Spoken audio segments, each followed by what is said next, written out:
massive thank you to United Against Racism, to Ivanka, Fiona Doran and all of the 70 groups who signed on at absolutely no notice for this turnout today. You are anti-racist leaders in this community.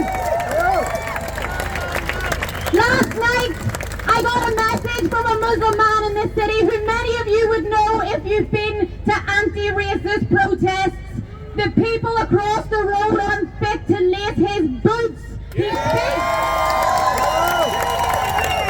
speaks and stands up for people 365 days a year, and he couldn't be here today. And what he said to me was, we express our heartfelt thanks to all of you for organising this event. Many of us are reluctant to speak out or show our faces given what's happening in England. They're afraid to speak up for fear of being targeted. What a shameful situation! What a disgusting situation! Shame on those people who have gathered across the road, who whip up and instill fear in vulnerable people in this city, but we stand with them! We will speak for you when you cannot speak yourselves!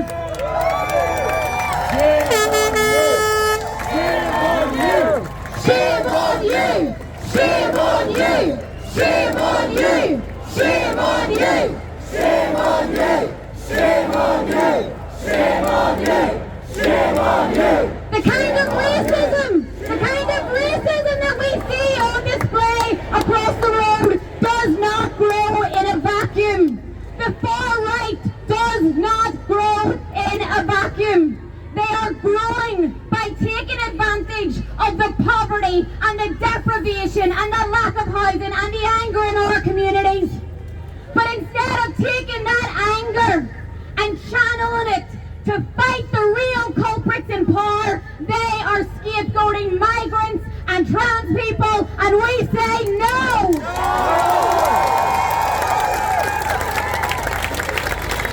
Are migrants to blame for the lack of housing? Are migrants to blame for vicious welfare reform cuts? Are migrants to blame for the poverty the working class communities experience? Who's to blame? The governments are to blame. The governments who refuse to build housing, who cut our services and then tell us the money's not there. We know the money's there. We can see the rich getting richer.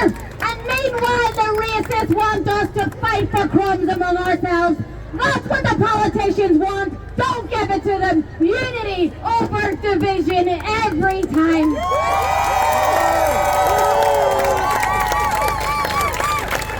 And this is a key message that I want to leave people with.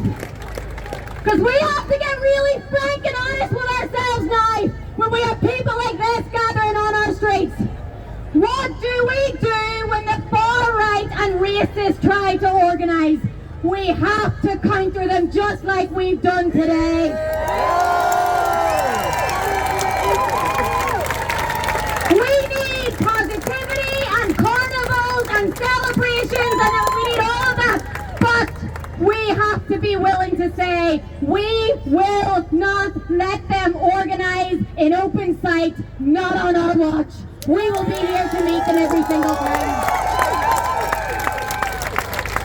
How do I know that we can outnumber them every time? Because 10,000 of us marched for Palestine. We marched against the racism of the governments who are inflicting a genocide in Gaza. And tens of thousands of us marched on Pride against the transphobia of governments. And if we can link up those struggles, the racism and the transphobia, and we can stand against it together when it's the racists across the road, then we can have tens of thousands of people out to meet them in the future.